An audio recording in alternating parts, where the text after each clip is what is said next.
देश का गांव, किसान, गरीब, हर व्यक्ति दुखी है।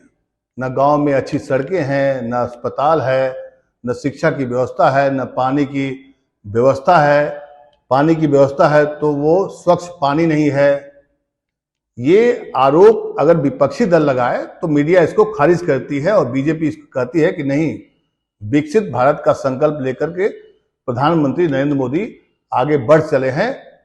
ये सब बातें झूठी है। लेकिन आपको जानकर हैरानी होगी कि ये बात कही है मोदी सरकार के कैबिनेट में सबसे पावरफुल मिनिस्टर, जिनका नाम है नितिन गडकरी। दरअसल एक चैनल के यूट्यूब कार्यक्रम में उन्होंने जो खुलासा किया उससे हर आदमी अचरज में है कि क्या नितिन गडकरी का टिकट कटने वाला है? क्या बीजेपी की पॉलिसी में उन नेताओं को टिकट नहीं दिया जाएगा जो साफ साफ खरी खरी बातें कहते हैं? क्योंकि नितिन गडकरी ने जो बातें कही है वो देश को तो वो बातें सच दिखाई पड़ती है, लेकिन बीजेपी असहज है। बीजेपी के किसी नेता से आप बात करिए तो आपको पता चलेगा कि नहीं, विकसित भारत बन रहा है। लेकिन नितिन गडकरी क्या कहते हैं?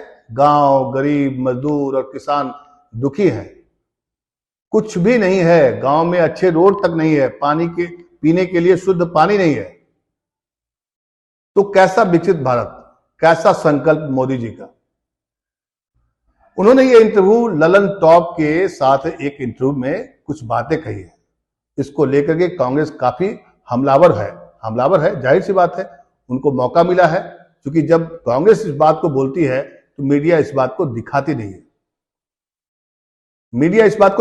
है। कल एक और खबर आई थी कि आज तक, न्यूज 18 से लेकर के 4 बड़े चैनलों के पत्रकारों के कार्यक्रम पर NBSA, जो न्यूज ब्रॉडकास्ट जो स्टैंडर्ड अथॉरिटी है, उसके एक रिटायर्ड सुप्रीम कोर्ट के जज हैं, उन्होंने फैसला दिया है और सब पर फाइन लगाया है। फाइन किस बात को लेकर लगाया है? कि वो नफरत फैला रहे हैं। गडकरी जी कहते हैं कि हरियाणा और पंजाब में गेहूं और चावल रखने के लिए हमको रेलवे के प्लेटफॉर्म इस्तेमाल करना पड़ता है, हमारे पास अच्छे स्टोरेज कैपेसिटी नहीं है। ये सब खबरें आपको चैनल में नहीं दिखाई पड़ती। ये भी जो इंटरव्यू आया है वो ललन टॉप के इंटरव्यू में कही है बात। लेकिन नितिन गडकरी कहते हैं कि फर्टिलाइजर की कीमतें बढ़ गई हैं, सीमेंट और स्टील की बढ़ गई हैं, पर अनाज की कीमत नहीं बढ़ी है। अनाज की कीमत जस की तस है। उन्होंने इसका एक एग्जाम्पल दिया कि 20 साल पहले आप पता करिए कि चावल की कीमत क्या थी और आज क्या है। और उन्होंने जो बातें कही है कि आर्थिक रूप से खेती करना अब एक चुनौती काम हो गया है, किसानों को उनका न्यूनतम समर्थन मूल्य नहीं मिल पाना है। और आपको पता है कि इन्हीं मुद्दों को लेकर के पंजाब और हरियाणा में किसान लगातार डटे हुए हैं, दिल्ली आ रहे हैं और सरकार के पास अपनी बातों को रखने के लिए उनको पंजाब और हरियाणा बॉर्डर पर रोक रखा गया है। नितिन गडकरी का यह बयान काफी चर्चे में है। अब ये खबर उन्होंने ललन टॉप में दिया है, लेकिन ललन टॉप के बाहर बाकी मीडिया इस खबर पर क्या विश्लेषण करेगा कि एक सरकार का पावरफुल मिनिस्टर अगर ये कहे कि गांव, किसान, गरीब सब लोग दुखी हैं, तो आप समझिए कि स्थिति क्या है। सच्चाई को कैसे छुपाया जाता है, अगर आपको समझना है तो आप नितिन गडकरी का यह इंटरव्यू ललन टॉप पर जाकर देखिए, आपको समझ में आएगा कि मंत्री जी ऐसा क्यों बोल रहे हैं। उन्होंने तो यहां तक कहा कि किसानों को देशद्रोही कहा जा रहा है, जो कि गलत है। और उन्होंने ये भी कहा कि चाहे जो कुछ भी हो, राजनीति का स्तर इतना नहीं गिरना चाहिए। आपको याद होगा कि कई बार नितिन गडकरी राजनीति के गिरते स्तर पर उन्होंने एक बार दुखी होकर कहा था कि मन करता है कि अब राजनीति नहीं करें। उन्होंने ये भी कहा था, मनमोहन सिंह के आर्थिक सुधारों को लेकर के उन्होंने जो टिप्पणी की थी उससे भी बीजेपी असहज हो गई थी। कुल मिलाकर यह है कि खबर बड़ी है कि एक मिनिस्टर कहता है, वो भी बीजेपी का, कैबिनेट का, नितिन गडकरी जिनका नाम है, कि गांव, गरीब सब लोग दुखी हैं।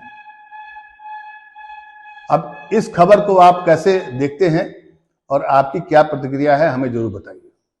कि क्या नितिन गडकरी दुखी होकर कह रहे हैं या उनका टिकट कटने वाला है, क्योंकि राजनीति तो होगी, राजनीति तो बीजेपी वाले करेंगे, कांग्रेस वाले भी करेंगे, सब लोग करेंगे, लेकिन नितिन गडकरी बिना लाग लपेट के कहने वाले एकमात्र ऐसे नेता हैं बीजेपी में जो समय समय पर कई बार बीजेपी को असहज कर देते हैं। लेकिन सवाल सहजता और असहजता का नहीं है, सवाल है कि क्या वाकई में देश का गांव, देश का किसान, देश का गरीब दुखी है? मोदी सरकार का विकसित भारत का संकल्प क्या हवा हवाई और मीडिया का प्रोपेगेंडा है? ऐसी बातें नितिन गडकरी ने क्यों कही? उन्होंने अपने इंटरव्यू में चीन का एग्जाम्पल दिया है। आपको पता है कि चीन हमारा दुश्मन है, तो आर्थिक नीतियों को कैसे इंप्लीमेंट किया जाए, कैसे गांव तक ले जाया जाए, इसी बात को लेकर नितिन गडकरी हमेशा अपनी बात रखते आए हैं। लेकिन 2024 का चुनाव बिल्कुल नजदीक आ चला है, ऐसे में नितिन गडकरी का ये बयान राजनीतिक रूप से बीजेपी को काफी महंगा साबित हो सकता है। आप अपनी प्रतिक्रिया हमें जरूर बताइए कि क्या आप सहमत हैं कि नितिन गडकरी ने जो बात कही है वो सही है या इसके पीछे कुछ और राजनीति है। नमस्कार।